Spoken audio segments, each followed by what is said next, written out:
في الظل كده ومحدش واخد باله، سنة 1978 الطيار الأسترالي فريدرايك فالنيتش كلم برج المراقبة، وكان صوته مرعوب. بيقول إنه شايف جسم غريب معدني بيطلع ضوء أخضر بيتحرك حوالين الطيارة بطريقة مش طبيعية، بيقرب ويبعد وبعدين وقف فوقه بالظبط. صوت فريدرايك كان بيرتجف لحد ما قال آخر جملة ليه: بقى فوقي دلوقتي، ده مش طيارة.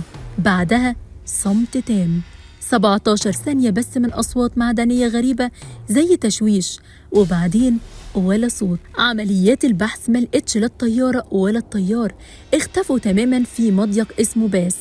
في ناس قالت إن اللي حصل كان حادث عادي أو خلل فني، لكن غيرهم مقتنع إن دي كانت عملية اختطاف من كائنات فضائية، خصوصا مع التسجيل الصوتي اللي لحد النهاردة متاح وتقدر تسمعه بنفسك.